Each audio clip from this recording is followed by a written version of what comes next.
Sana lagi na lang masaya, no? Yung kapag nagmahal ka, hindi ka masasaktan.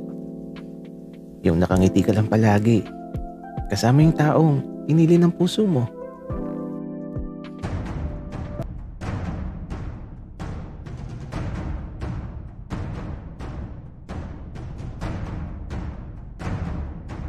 Kaibigan, huwag mong kalimutan mag-subscribe sa aming channel at huwag din kalimutan i-click ang notification bell at subscribe button. Subscribe na!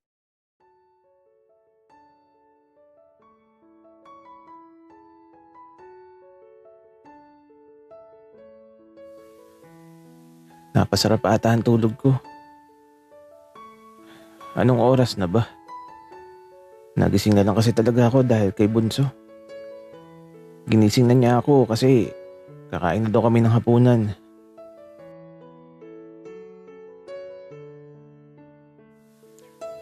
Kuya, gising na. Kakain na. Ikaw na lang ang hinihintay. Sige Bunso. Susunod na ako. Wika ako naman tapos eto. Bumangon na din ako kaagad at inayos ko na ang sarili ko. At lumabas na ako ng silid ko. Patungo sa kusina kung saan naghihintay sila. Kaming apat lang andito sa bahay ngayon. At nung maupo ako sa tabi ni Bunso, nagsimula na kaming maghapunan. Tahimik lang sa simula. Pero nung magsalita na si Bunso, ayun. Nagsimula na sila magkwentuhan habang kumakain. Wala namang kakaiba sa pinag-uusapan.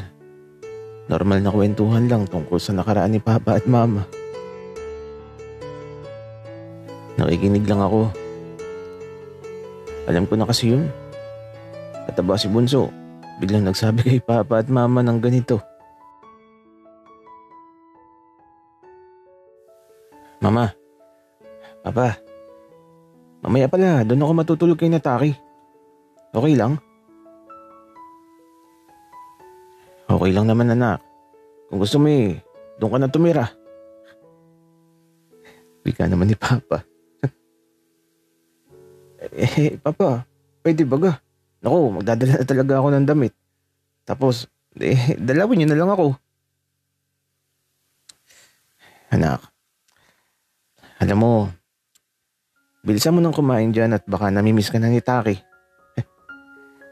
Tapos kami naman ng mama mo. Matutulog ng maaga. At itong si Kuya Elias mo, bahala na siya sa buhay niya. Sinayang yung kapatid ng tropa niya. Napakasipag pa naman nun. Ay naku si Papa. Di na lang ako nagsalita kasi naman hahaba pa yung usapin kapag ganun. Kaya nung matapos ang hapunan, eto, naiwan talaga ako dito sa kusina. Si Cairo, lumayas ka agad. At si Papa at Mama, nasa silid na nila. Bakit parang kawawa ako? Buti na lang at andito si Taka. Naghihintay sa pagkain na inihahanda ko para sa kanya. Si Taka na lang talaga ang kakampi ko. Ay nako. Kaya ito, pinakain ko na si Taka.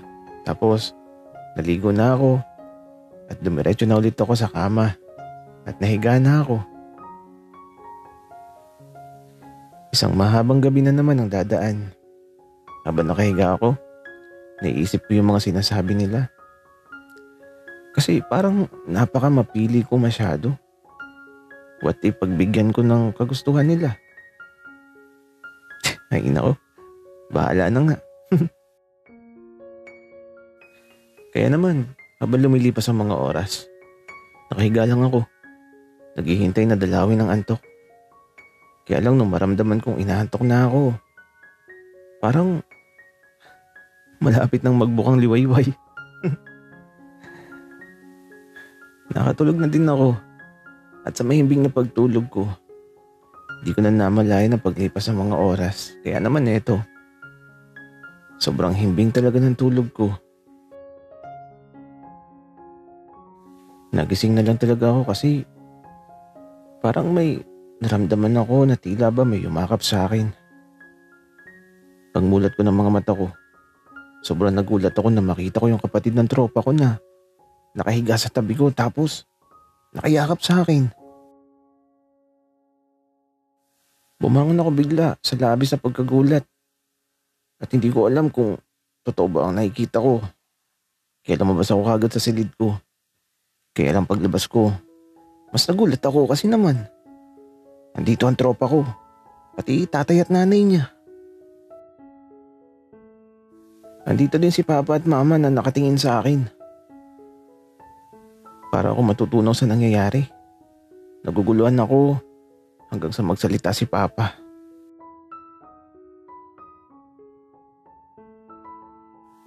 Anak, huwag ka mag-alala. Nakausap ko na sila. Ayoko ng gulo at ayokong machismis kayo. Kaya sa lalong madaling panahon ipapakasal ko na kayo. Wika ni Papa. Sobrang gulong-gulo ko sa nangyayari. At bakit ikakasal? Ano ba nangyayari? Tapos ito, nagsimula na din magsalita ang papa ng tropa ko.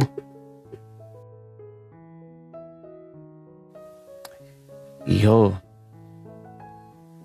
di mo naman kailangang itanan ng anak kong si Amanda. Alam mo kasi, botong-boto talaga ako sa'yo. Wika naman ang papa ni Amanda. Hindi ko maunawaan ang nangyayari. Panaginip lang to. Hanggang sa eto lumabas na si Amanda sa silid ko na nakatapis lang ng tuwalya. Gagi. Hindi naman yun ang suot niya kanina nung magising ako. Tapos, gulong-gulo yung buhok niya na parang sinabunutan. Nabigla na lang lumapit sa akin at hinawakan ang kamay ko. Gagi. Napikot pa ako. Mama, Papa, mahal ko siya. Hindi na ako uwi sa bahay. Wika ni Amanda na mahigpit na nakahawak sa braso ko. Ay gagi. Pikot nga. Naku naman. Anak, kailangan niyo magpakasal sa lalong madaling panahon. Bago maging chismis ang araw na to. At si Amanda, dito na siya titira. Kailangan may kasal na kayo kaagad. Wika ni Papa. Sa mga oras na to, gulong-gulong isipan ko. Parang panaginip na kahit ayoko maniwala. Wala naman ako magagawa. Mapapasubo ata ako sa isang sitwasyon. Di ko matatakasan. Gagi. Pinikot ako ni Amanda. Kaya ito, diretso pinag-usapan na kaagad ang kasal. At wala na akong nagawa. Isang mahabang araw na sobrang naguguluhan ako. At si Amanda, di na bumitaw sa pagkakakapit sa braso ko. Gagi talaga. Pinikot ako. Yari ka sa akin mamaya. Kaya naman sa paglipas ng mga oras, habang andito ang pamilya ni Amanda, dumating na si Cairo at Taki. At parang gulat na gulat sila nung makita nila dito ang pamilya ni Amanda. Hala, anong nangyayari dito? Wika ni Cairo.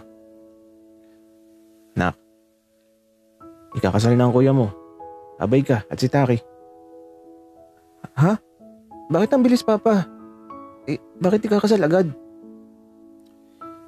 Anak, nagtanong kasi ang Kuya Elias mo at si Amanda.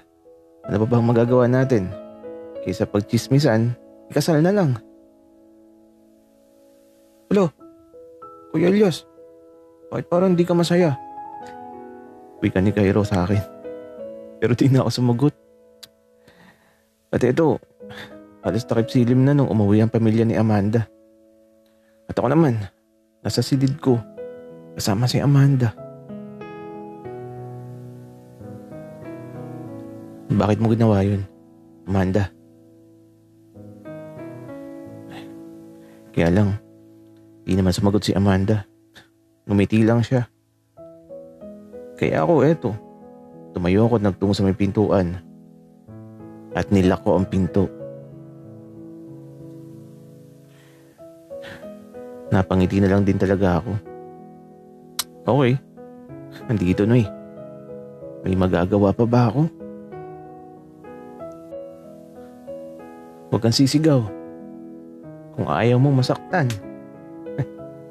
Wika ko habang si Amanda ay eto. Parang natakot siya.